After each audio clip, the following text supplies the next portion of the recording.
Welcome once again to our YouTube channel A1 Ganga classes. आज मैं आपके लिए लेकर आया हूँ tenses and its different types, different kinds. देखिए, टेंसेज जैसे हम जानते हैं कि 12 तरह के होते हैं। जनरली मेरे यहाँ वैसे 15 तरह के हैं, वो 3 तरह के क्या हैं वो भी मैं आपको बताऊँगा। लेकिन यहाँ पर जैसे प्रेजेंट है तो प्रेजेंट के 4 पार्ट हैं: present indefinite, present continuous, present perfect और प्रेजेंट परफेक्ट कंटिन्यूअस। पास्ट है तो पास्ट के 4 पार्ट हैं, फ्यूचर है तो फ्यूचर के 4 पार्ट हैं। तो ये इस तरह से 12 टेंस होते हैं। आज इस वीडियो में मैं आपको बताऊंगा कि इनका डिफरेंस क्या है, कैसे हम इनको पहचान सकते हैं कि वो प्रेजेंट कंटिन्यूअस है या प्रेजेंट परफेक्ट कंटिन्यूअस है या प्रेजेंट परफेक्ट है। देखिए, अगर मैं ये कह रहा हूं कि मैं आपको पढ़ा रहा हूं, पक्षी आसमान में उड़ रहे हैं, वह खाना खा रहा है, तो इस बात से हमें क्या पता चला कि जो कार्य है उसका जारी रहना पाया जा रहा है, कंटिन्यूटी पाई जा रही है।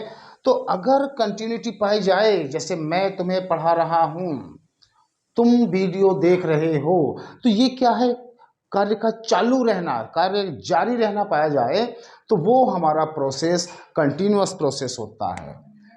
यहाँ आप समझने की कोशिश करें, कंटिन्यूअस प्रोसेस।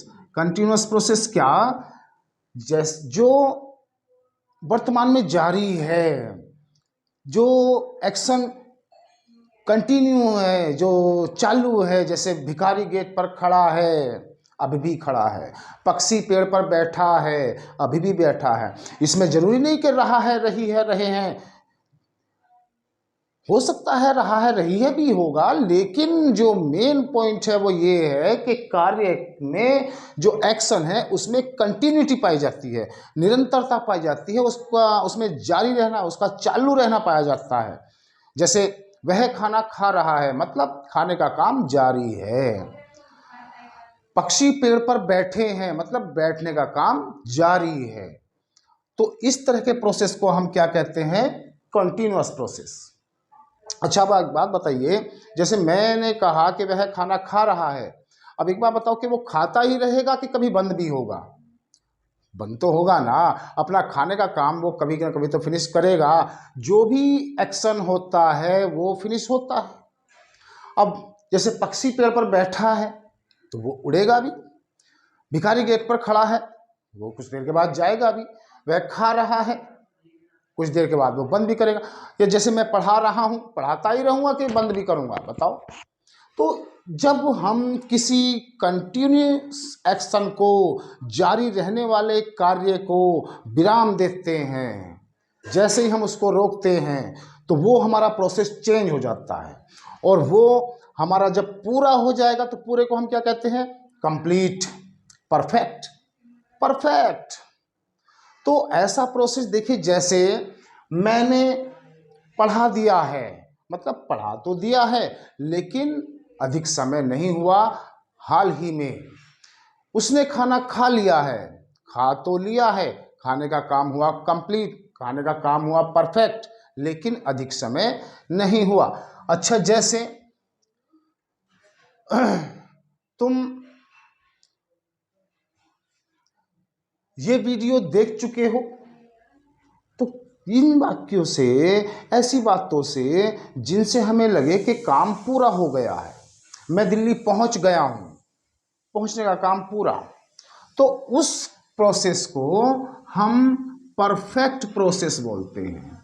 क्योंकि परफेक्ट का मतलब होता है पूरा। मैंने खाना खा लिया है, मतलब खाने का काम जो कंटिन्यू था, जो जारी था, वो बंद हो गया है, खाने का काम पूरा हो गया, तो वो परफेक्ट प्रोसेस और प्रोसेस। तो अब जैसे, अब देखिए, मैं खाना खा रहा हूं, कंटिन्यूस प्रोसेस। मैंने खाना खा लिया है, परफेक्ट प्रोसेस, यानी कि खाने का काम पूरा। अब तीसरा जो प्रोसेस होता है उसमें परफेक्ट कंटिन्यूस।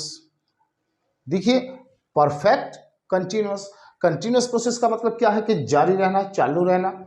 और परफेक्ट प्रोसेस का मतलब क्या है कि कार्य का कंप्लीट होना, फिनिश होना। तो ऐसा प्रोसेस जिसमें कुछ तो हिस्सा कार्य का परफेक्ट हो गया हो, मतलब कि पूरा हो गया हो, और कुछ अभी भी जारी हो, कुछ काम अभी भी चल रहा हो, तो that is called perfect continuous process. Example देखिए, मैं एग्जाम्पल से आपको बताता हूँ, सुनिए आप ध्यान से।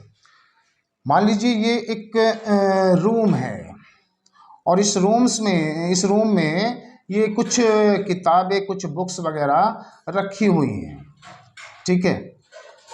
एक कमरे में कुछ बुक्स वगैरह रखी हुई हैं और उन किताबों को हमें दूसरे कमरे में शिफ्ट करना है, उनको रखवाना है। तो हमें क्या करना है, एक आदमी हम पकड़ेंगे, उससे कहेंगे कि भाई तुझे जो चाहिए 1500 रुपये वो हम तुम्हें देंगे, लेकिन इस कमरे की ये सारी बुक्स निकाल कर इस कमरे में आपको रखनी है। वो कहेगा ठीक, रख दूंगा। अब ये आदमी यहां से बुक्स निकालनी शुरू कर देता है और यहां पर रखनी शुरू कर देता है, और कुछ देर के बाद, लगभग 15-20 मिनट के बाद, वो फिर से आया कि भाई किताबें रख दी। तो ये लड़का बोलता कि सर रख रहा हूं। तो उसने कहा कि रख रहा हूं, लेकिन ये तो बता 20 मिनट हो गई, इसमें कुछ तो परफेक्ट दे, कुछ तो रखा होगा, कुछ तो काम किया होगा। अब आप इस बात को सोचकर खुद ही बताएं कि जब 20 मिनट लगभग हो गई हैं और वो इस कमरे से बुक्स निकालकर इस कमरे में रख रहा है, तो डेफिनेटली उसने कुछ किताबें तो रख दी होंगी। इसका मतलब ये हुआ कि जब कुछ किताबें यहाँ पर रख दी होंगी तो कुछ तो काम परफेक्ट हुआ होगा, कुछ तो काम कंप्लीट हुआ होगा। इसीलिए इस प्रोसेस में जो ये परफेक्ट कंटिन्यूअस प्रोसेस होता है, इसमें टाइम का आना बहुत अनिवार्य होता है।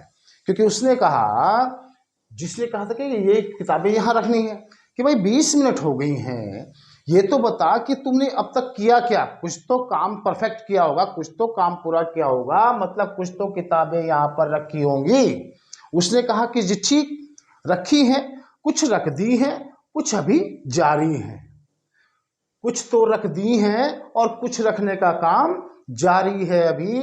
तो इस तरह का प्रोसेस क्या कहलाता है, परफेक्ट कॉन्टिन्यूअस प्रोसेस।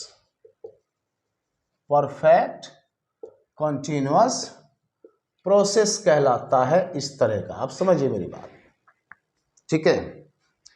लेकिन इस तरह का एक्शन जिसमें ना कंटिन्यूटी हो, जिसमें ना परफेक्शन हो, और जिसमें ना ही इस तरह से परफेक्ट कंटिन्यूअस की बात हो, तो उस तरह के प्रोसेस को हम इंडेफिनिट प्रोसेस कहते हैं। देखिए, जैसे अगर हम कहें, एक बार मैं फिर आपको बताऊं कि मैं पढ़ रहा हूं, कौन सा प्रोसेस, कॉन्टिन्यूअस प्रोसेस। मैं पढ़ चुका हूं, मैंने पढ़ लिया है, कौन सा प्रोसेस, परफेक्ट प्रोसेस, क्योंकि पढ़ने का काम कंप्लीट हो गया।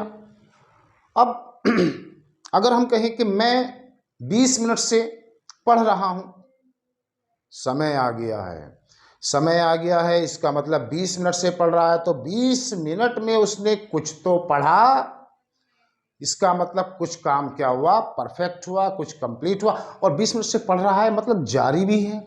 तो इसी तरह के प्रोसेस को हम क्या कहते हैं, परफेक्ट कॉन्टिन्यूअस प्रोसेस कहते हैं, ठीक है। Perfect continuous process.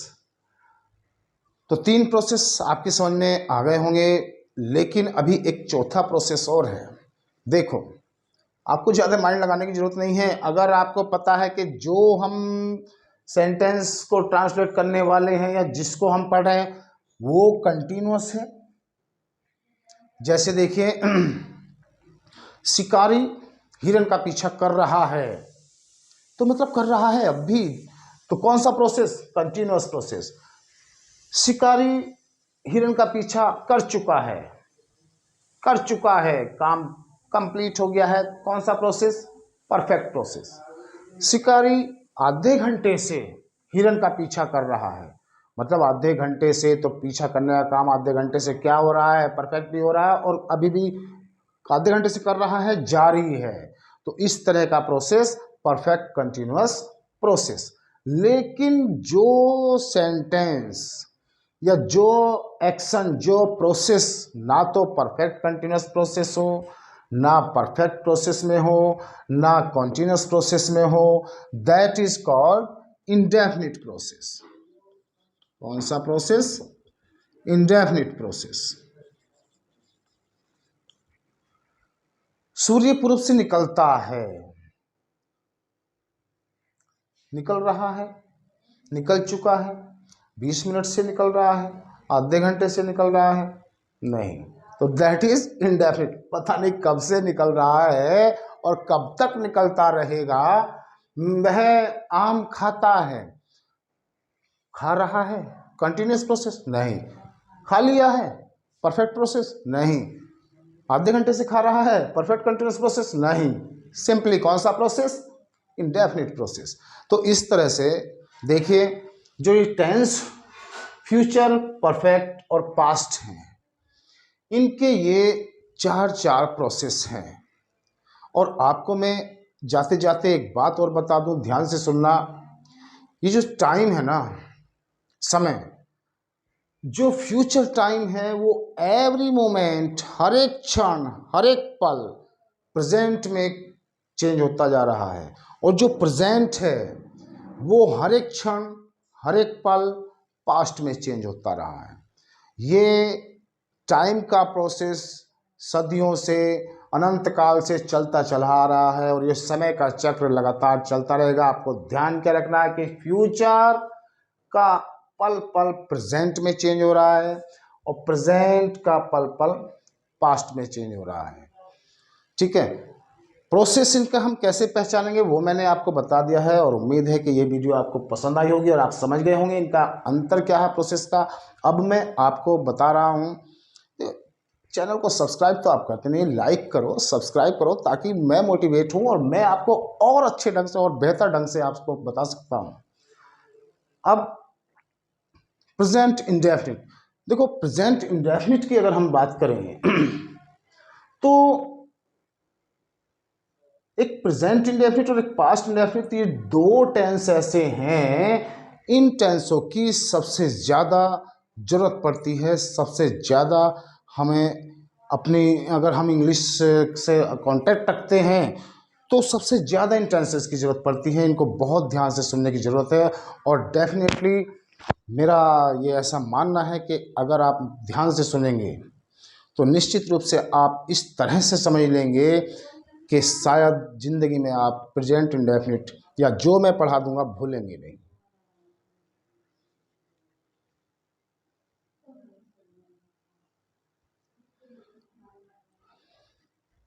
देखिए, प्रेजेंट इंडेफिनिट में आपने पढ़ा होगा कि ता है, ती है, ते है, ता हूँ, ये शब्द आते हैं। ठीक है, आते हैं, अच्छी बात है आपको, क्योंकि जो भी टेंस है, जैसे present indefinite tense very important tense है। इसकी सिंपली हमारी पहचान है कि हिंदी वाक्य के लास्ट में ता है या ती है या ते हैं या ता हूं। ठीक है, लेकिन ये जो ता है, ती है, ते है या ता हूं है, ये केवल वर्ब में लगा हुआ होगा, क्रिया में लगा हुआ होगा। कोई भी एक्शन है, जैसे देखता है या खाती है या सोते हैं या पीता हूं। लेकिन अगर हमने लिखा कि वह एक छाता है, इसके लास्ट में क्या आया? ता है। अगर हमने लिखा मैं तुम्हें 10 दिनों से जानता हूं, मैं तुम्हें 10 दिनों से जानता हूं, इसके लास्ट में क्या आया? ता हूं। तो देखो, मैं ये तो बता रहा हूं कि ता है, ती है इसके लास्ट में होता है, लेकिन ऐसे सेंटेंसेस से आपको सावधान रहना है। वो ये नहीं कहना फिर कि हमारे टीचर ने बताया था कि ता है तिये होता है, प्रेजेंट इंडेफिनिट ये भी हो गया और ये भी हो गया। देखो ये इसलिए नहीं है क्योंकि ये नाउन है, वर्ब नहीं है। छाता क्या है? एक वस्तु है, अम्ब्रेला। ये इसलिए नहीं है क्योंकि ये टाइम इंडिकेटिंग है, समय इसमें आ गया 10 दिनों से, समझ ना जो मैंने अभी, तो इसको प्रोसेस देखो कि 10 दिनों से मैं जानता हूं, है ना। तो इसीलिए इसका प्रोसेस अलग है। तो इस तरह के जो ताहती है जिनके लास्ट में होगा वो प्रेजेंट इंडेफिनिट नहीं होगा। और बिना देर के अब मैं शुरू करता हूं, ध्यान से आप सुनेंगे। देखिए सब जो हिंदी ये टेंस है, इनकी सबकी क्या है, हिंदी पहचान है, जैसा कि मैंने आपको वो लिख के दिखाई है। और इनकी कैटेगरी के बारे में आपको जानना बहुत जरूरी है। सेंटेंस की category, affirmative, negative, interrogative first type, second type, third type, fourth type, वो आगे मैं बताता हूँ क्या, क्योंकि थोड़ा थोड़ा डिफरेंस है, तो ध्यान से सुनेंगे आप। देखिए जैसे अगर हम कहते हैं कि भारत के लोग हिंदी बोलते हैं, हिंदी बोलते हैं। चलो पहले मैं सेंटेंस लिख लेता हूं ताकि आपका भी टाइम वेस्ट ना हो ना। 1 मिनट, तब तक आप इसको लाइक करें, शेयर करें। जी देखिए, अब जो है यहाँ पर मैंने ये कुछ सेंटेंसेस लिखे हैं, आप इनको ध्यान से देखिए कि किसी के बाद में ते है, किसी में ता हूँ, किसी में ता है। मतलब जो प्रेजेंट इंडेफिनिट की पहचान है उससे ही सब रिलेटेड है। मतलब सभी के सभी सेंटेंस जो हैं ये कौन से टेंस के हैं? Present indefinite tense. क्योंकि हम किसी भी वाक्य को जब हिंदी से इंग्लिश में कन्वर्ट करते हैं, ट्रांसलेट करते हैं, तो हमें 3 बातों को फॉलो करना होता है, चाहे हम उनको जाने या ना जाने। क्या कि पहला पॉइंट है टेंस पहचानो, दूसरा सी फॉर कैटेगरी पहचानो, और तीसरा आर फॉर रूल लगाओ। मतलब TCR का जो रूल है, जो शायद आपको किसी गाइड बुक या शायद किसी चैनल वैनल पर नहीं मिलेगा, क्योंकि ये मेरा अपना एक्सपीरियंस है कि किसी भी सेंटेंस को जब हम हिंदी से इंग्लिश में कन्वर्ट करते हैं तो we will have to follow the rule of TCR। T for tense पहचानो, C फॉर कैटेगरी पहचानो, और R फॉर उसी का रूल लगा दो। अब देखिए जैसे यहाँ पर ये प्रेजेंट इंडेफिनिट, ये इसकी कैटेगरीज हैं। अफर्मेटिव सेंटेंस, निगेटिव, निगेटिव भी 2 तरह के हैं, इंट्रोगेटिव 3-4 तरह के हैं। तो देखिए आपको मैं एक बार बताऊं और रिमाइंड करा देता हूं कि अगर क्वेश्चन वर्ड हिंदी वाक्य के बीच में है, क्या, क्यों, कहाँ, कब, किसना, किसका, किसकी, कौन सा, कौन सी, कितना, कितनी, है ना, ये अगर हिंदी वाक्य के बीच में है तो वो interrogative second type, third type, fourth type, fifth type, six type. लेकिन अगर केवल ये क्या शब्द हिंदी वाक्य के स्टार्टिंग में है तो वो कैटेगरी हमारी कौन सी होगी? हमेशा इंटरोगेटिव फर्स्ट टाइप। निगेटिव में 2 कैटेगरी है। देखिए अगर केवल ये नहीं शब्द है या न है तो वो क्या होगी? Negative second category.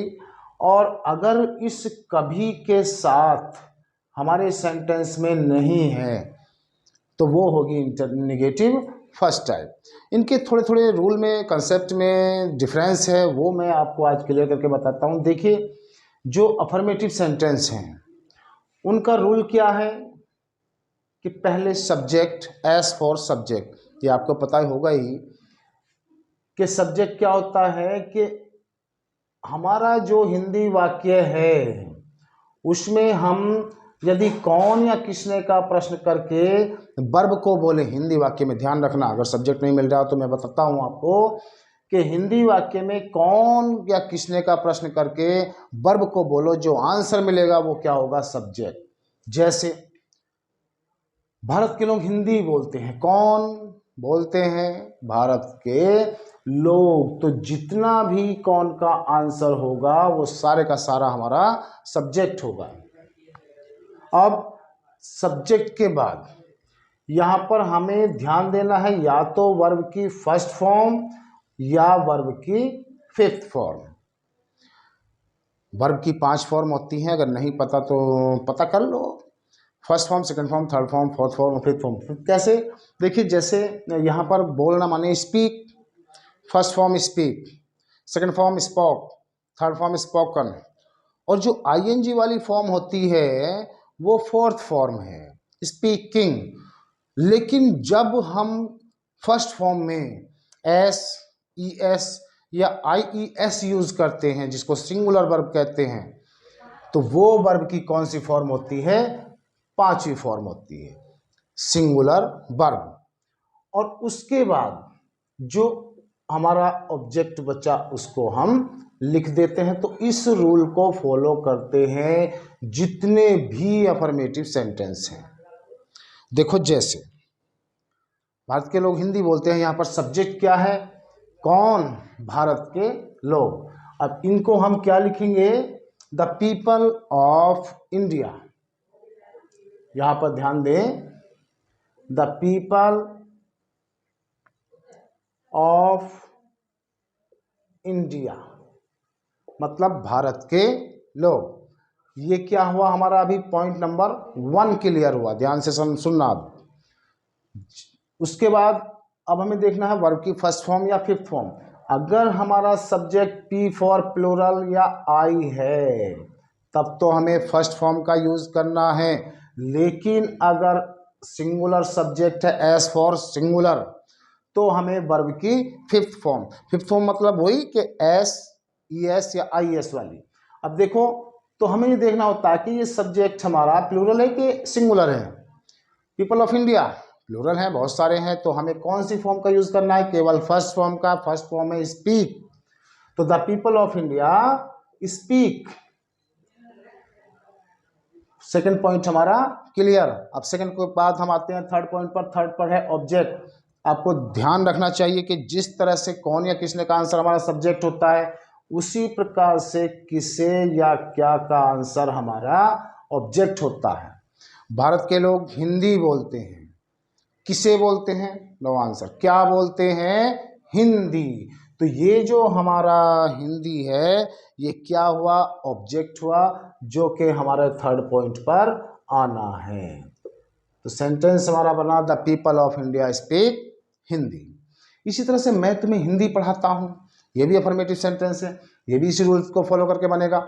कौन पढ़ाता है? आई, मतलब यहाँ पर सब्जेक्ट आया सेकंड सेंटेंस का।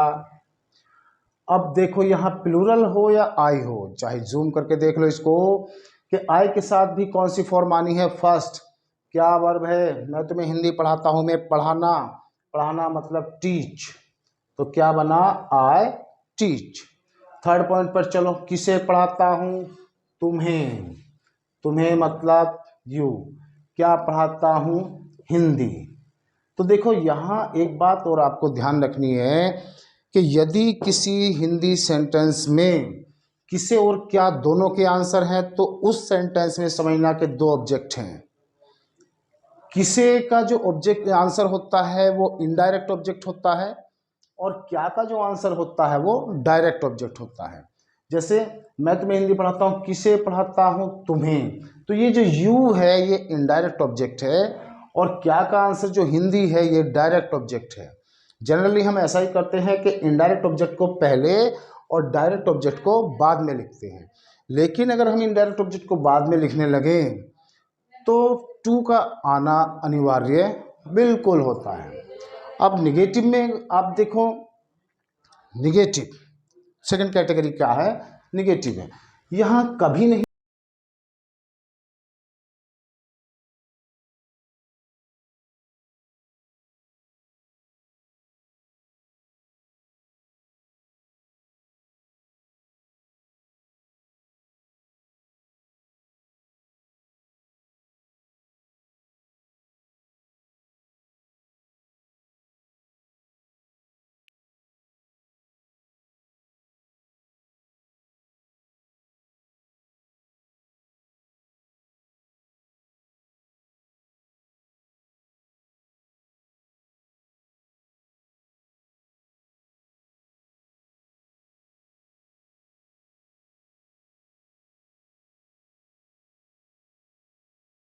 या टेक, तो यहाँ पर फिफ्थ फॉर्म हम क्या करेंगे, टेक में एस लगा देंगे।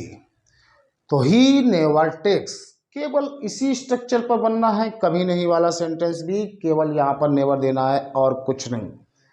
अब उसके बाद ऑब्जेक्ट, वह कभी चाय नहीं पीता, क्या, टी, तो he never takes tea, very simple. लेकिन आपको ध्यान रखना कि अगर हमारे सेंटेंस में कभी नहीं ना होकर नहीं है केवल, तो फिर हमारी स्ट्रक्चर चेंज हो जाएगी, रूल चेंज हो जाएगा।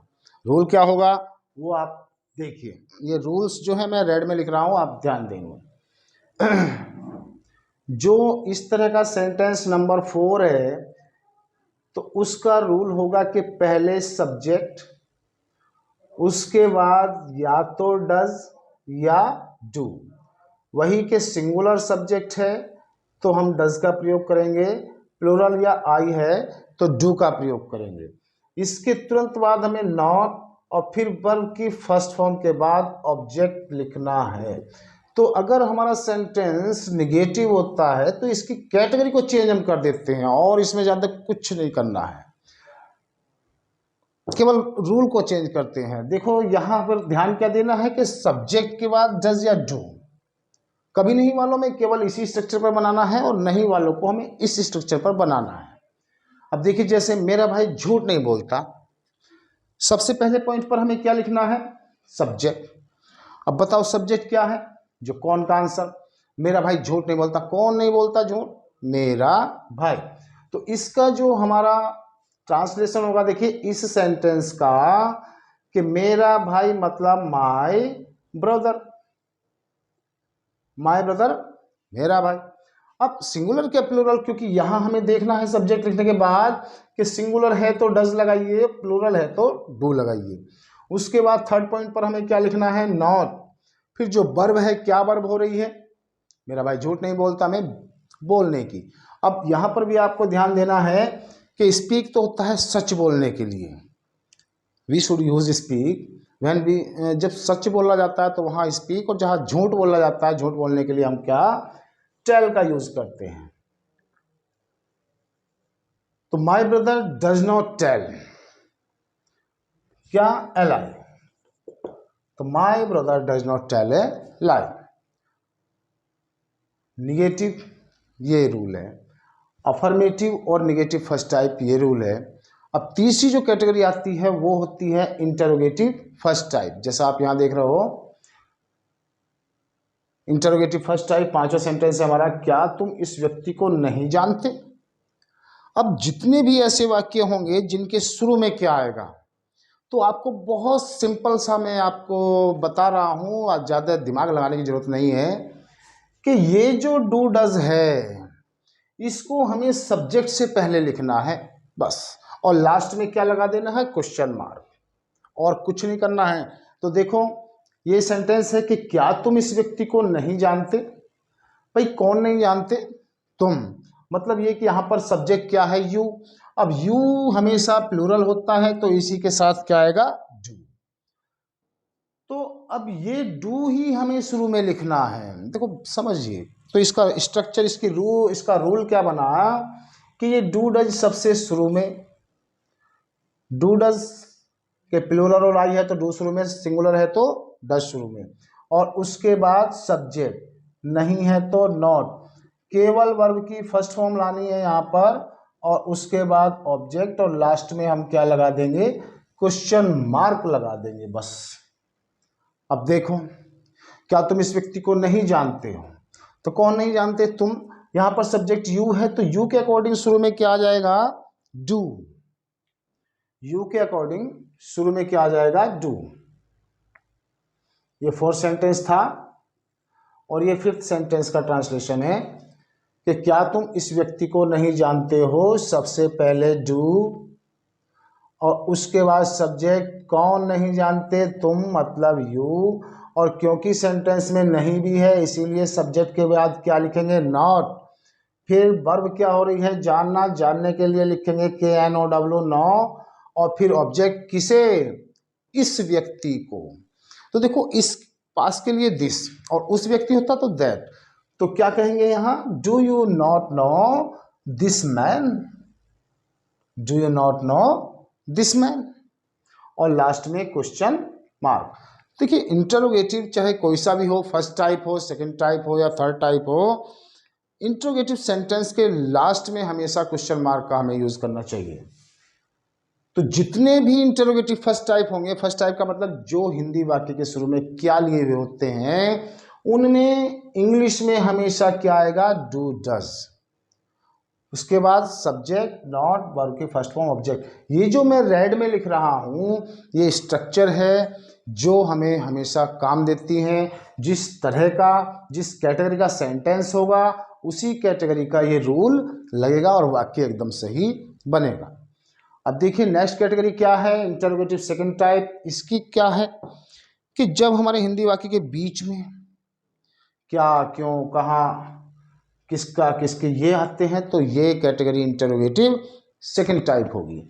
अब देखो जैसे निगेटिव से फर्स्ट टाइप बनाना एकदम आसान है कि केवल जो सेकंड पॉइंट पर है वो फर्स्ट पॉइंट पर ले जाओ, जो फर्स्ट पॉइंट पर है वो सेकंड पॉइंट पर ले आओ।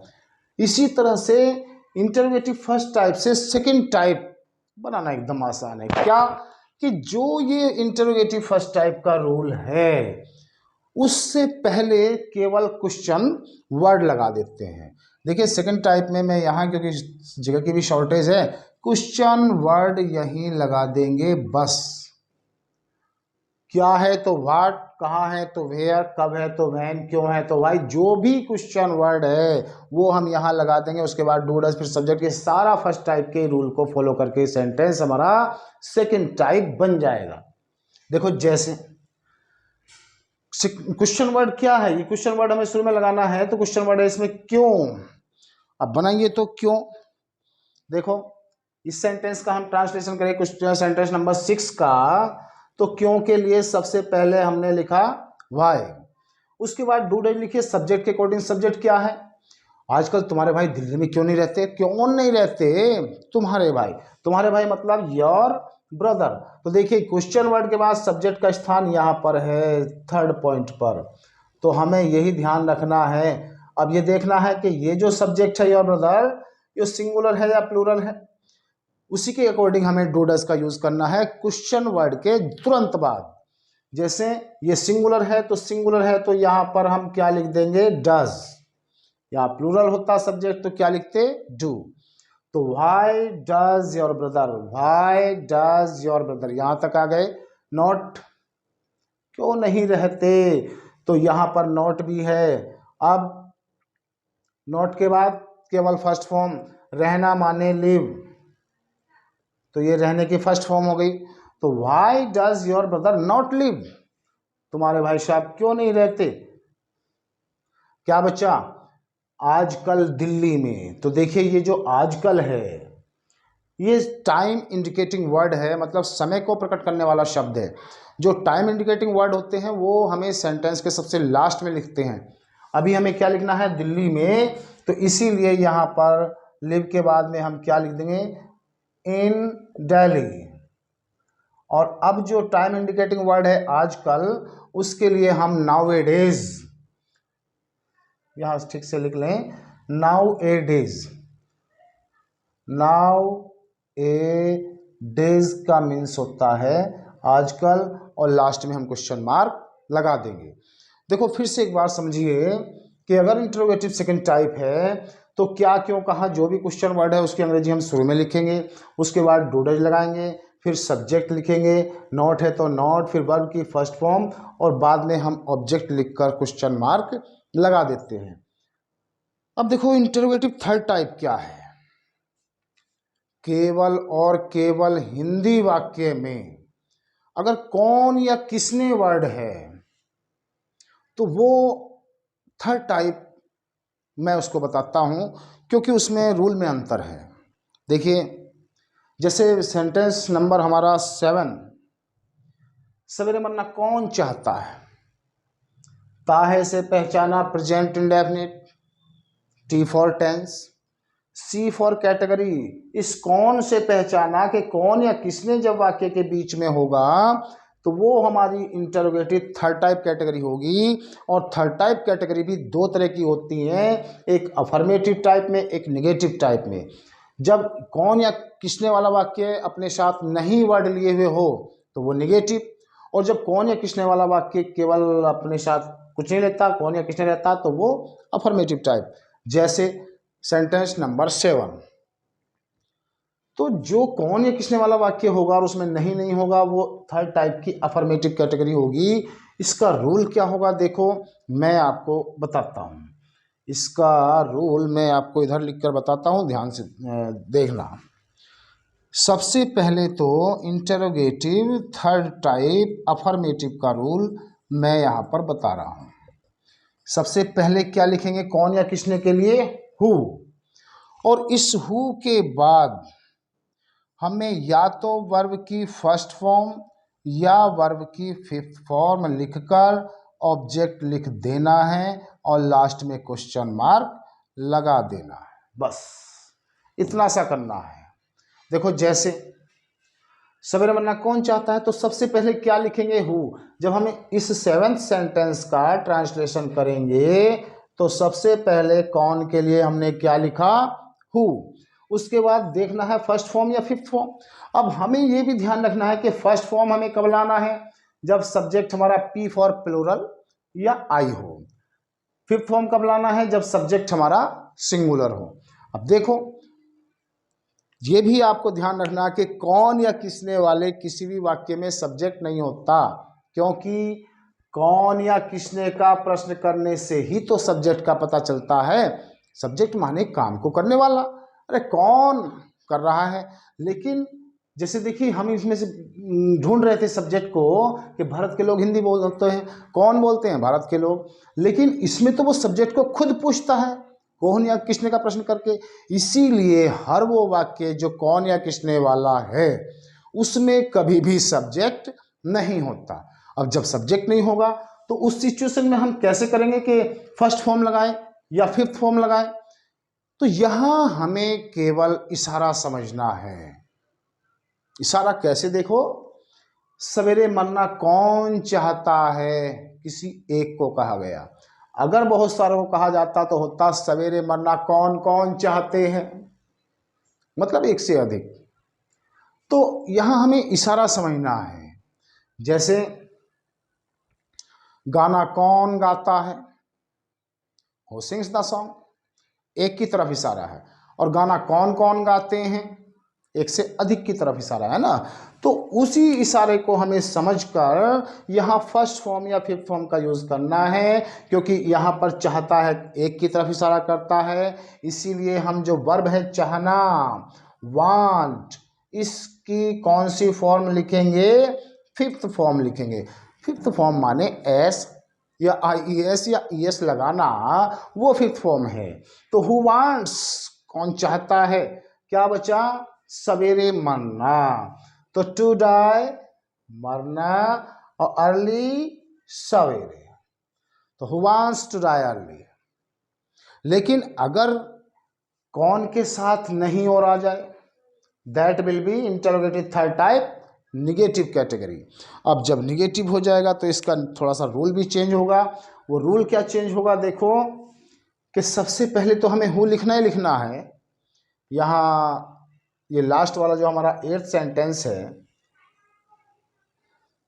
इसका मैं रूल लिख रहा हूँ कि सबसे पहले हु। देखो यहाँ पर चेंज कोई ज़्यादा नहीं करना है, यहाँ कोई ज़्यादा बड़ी बात नहीं है। केवल यहाँ इस बात का ध्यान रखना है कि नहीं वाले वाक्यों में हमें डज या डू का प्रयोग करना है इस हु के तुरंत बाद।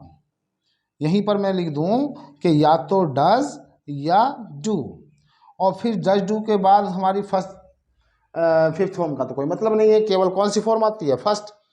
डज कैसे, सिंगुलर सब्जेक्ट अगर है तो। डू कैसे, प्लूरल या आई सब्जेक्ट अगर है तो।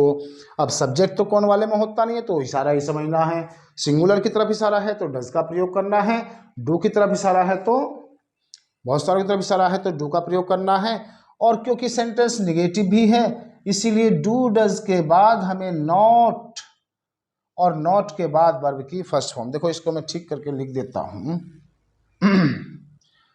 सबसे पहले हु, उसके बाद डज या डू और उसके बाद नॉट, फिर वर्ब की केवल फर्स्ट फॉर्म और ऑब्जेक्ट। चलो मैं बोल रहा हूँ, हु डज या डू, डज डू के बाद नॉट, और नॉट डज डू जब आ जाता है ना किसी भी सेंटेंस में तो वहाँ केवल फर्स्ट फॉर्म का यूज होता है हमेशा।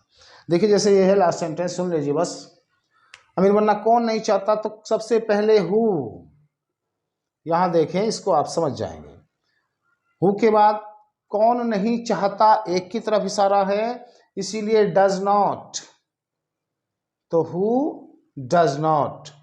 चाहना मतलब लाइक या वांट, तो who does not like, who plus do does plus not verb की फर्स्ट फॉर्म। अब जो बचा ऑब्जेक्ट, क्या क्या नहीं चाहता, अमीर बनना, तो who does not like to be माने बनना और रिच माने अमीर, तो who does not like to be rich.